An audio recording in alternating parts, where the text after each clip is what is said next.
cultura fuerte, pero precisamente la economía social de mercado lo primero que hace es atacar y debilitar el Estado y la sociedad, y desarticularla, individualizarla en favor de las transnacionales bajo la continuidad de la lógica de la dependencia ya a un nivel simplemente catastrófico.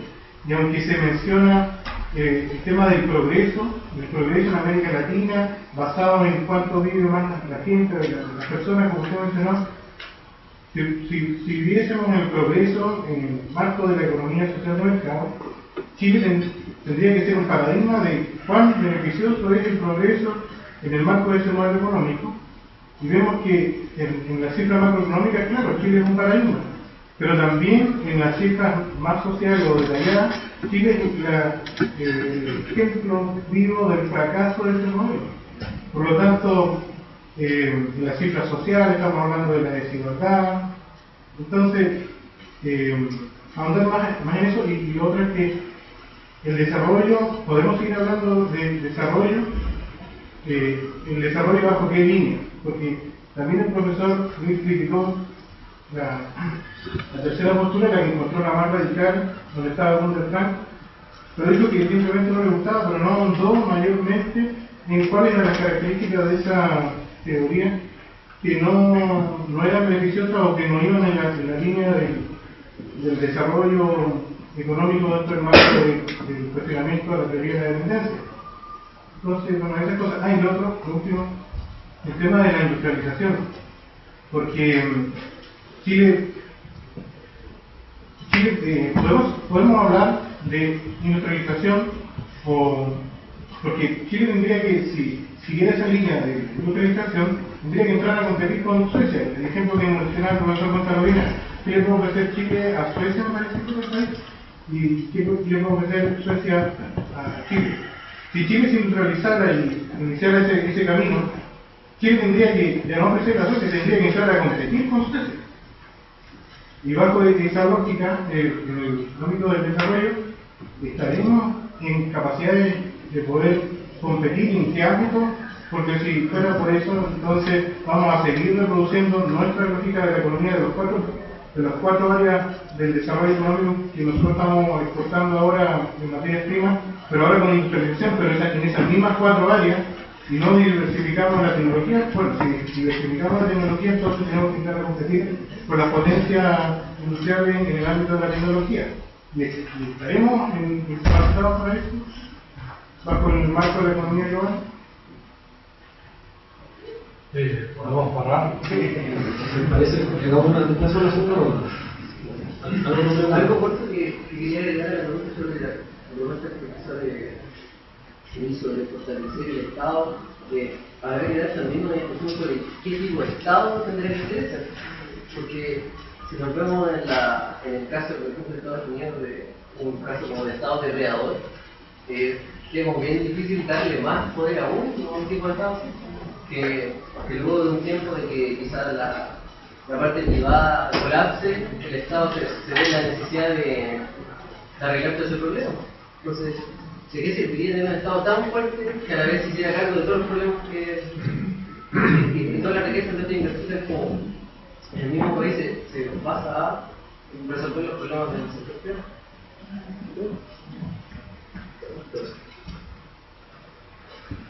Bueno, está bien porque las preguntas son todas muy buenas y, claro, nos ayudan a precisar porque la temática es muy amplia, ¿no? Entonces yo creo que voy a ir un poco al revés del orden de las preguntas. Yo no creo haber hablado del concepto de economía social de mercado, ese concepto tan estricto. Yo creo, lo que yo pienso, por ejemplo, las palabras habladas, que tengo una idea, de alguna forma lo que quiero decir es que es importante ser ambiciosos en intentar innovar en las formas de propiedad y gestión social. Y con esto, ¿qué es lo que quiero decir? Capaz que es mi forma de ver el socialismo, ¿no?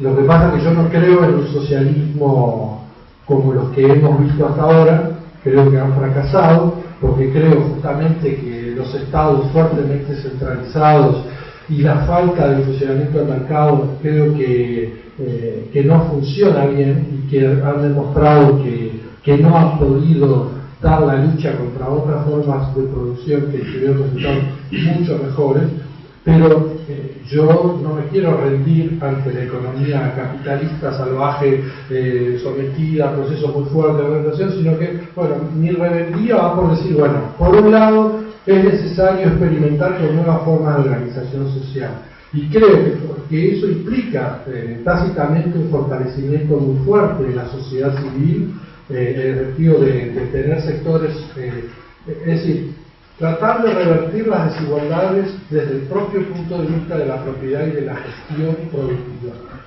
Y yo creo que eso de ninguna manera es incompatible con fortalecer un Estado. Creo que las dos cosas van de la mano. Y cuando estoy diciendo fortalecer el Estado, es fortalecer la capacidad de construir políticas de largo aliento que representen determinados valores de la sociedad. Un Estado fuerte es un Estado capaz de tomar decisiones, de dar alternativas, de elegir, de redistribuir, de poner incentivos, pero eso necesita hacerse con legitimidad.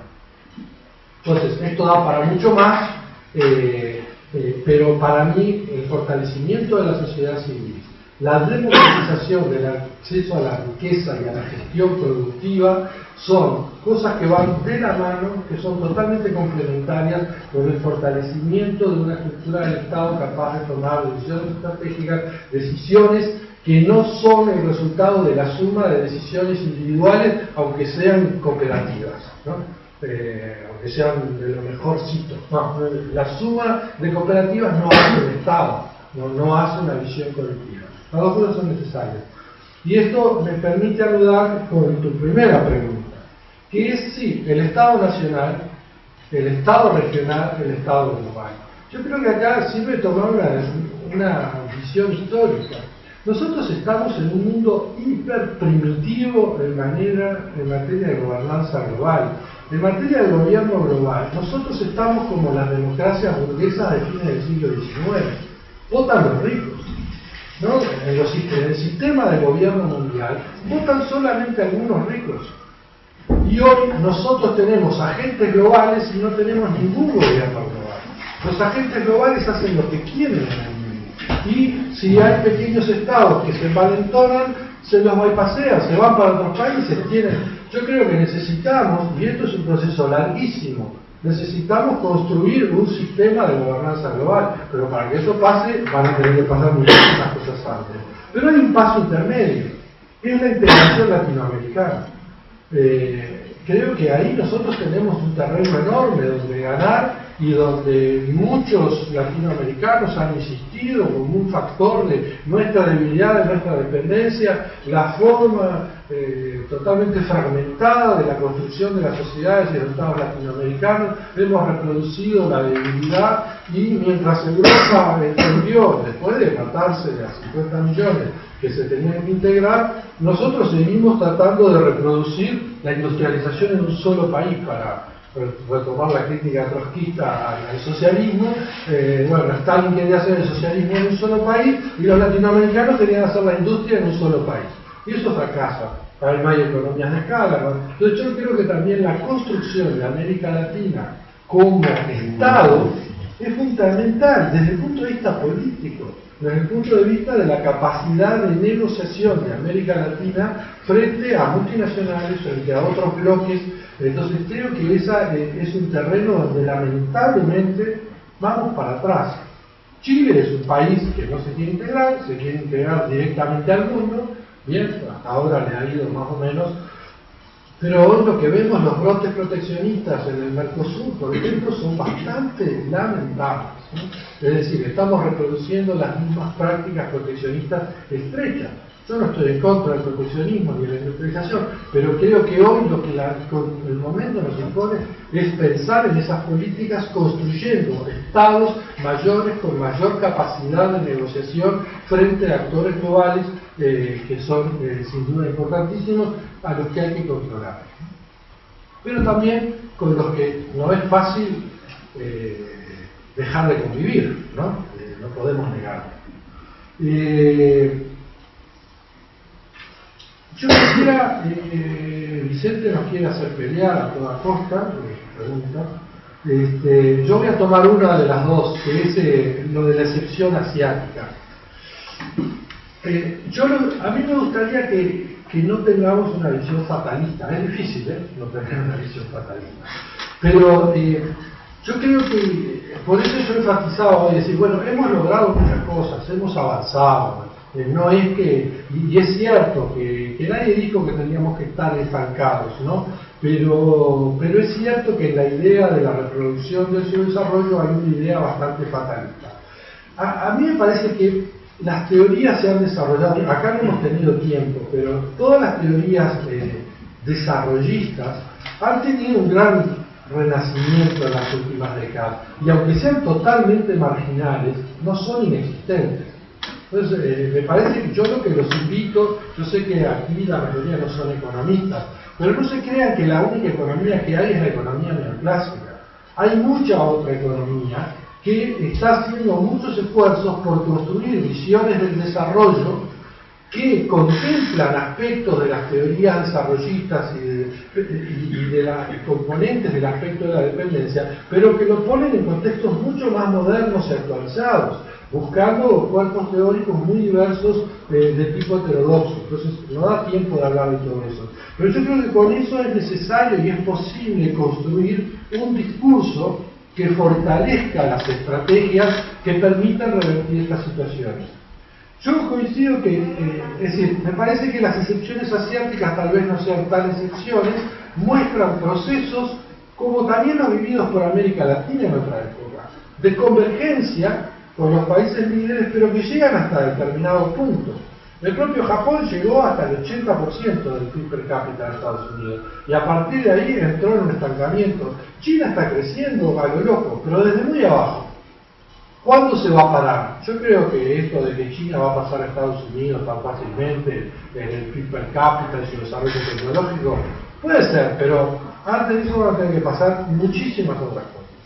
Entonces, esto no es fácil, ¿no? Pero yo creo que hay que construir una teoría de cómo hacer esto posible, y no una teoría del fatalismo que no conduce.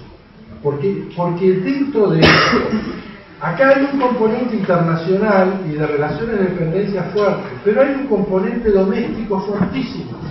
Y si nosotros no desarrollamos una cultura del desarrollo, una cultura del desarrollo social en el sentido que querramos, es muy difícil que logremos hacer nada, ¿no? Entonces me parece que la construcción de un enfoque teórico del desarrollo, con todos los adjetivos que ustedes quieran, forma parte de la construcción de una cultura y de una posibilidad política de realizar esos proyectos.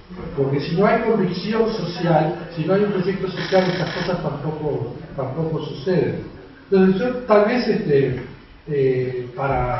no sé si agarro o no la provocación, pero yo creo que la pregunta que tenemos que hacernos, y yo por ahí empecé hoy, ¿no? ¿Qué es la dependencia? ¿Y a dónde nos conduce? ¿Cuál es el mundo y el imaginario del mundo que hay detrás de cada teoría?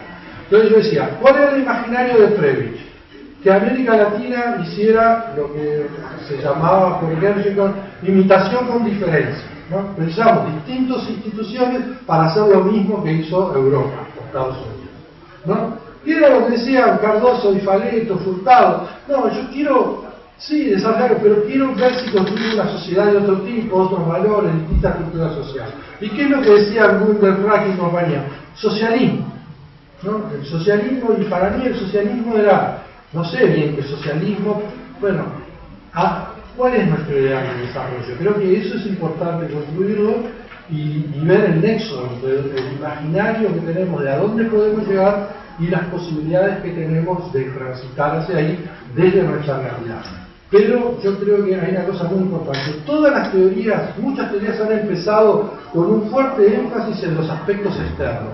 Y todas las teorías terminan transitando hacia darle más importancia a las relaciones internas. Eso lo hace el pensamiento neoclásico, le pasó a la CEPAL, le pasa a los los neoinstitucionalistas son la expresión del pensamiento neoclásico, en ese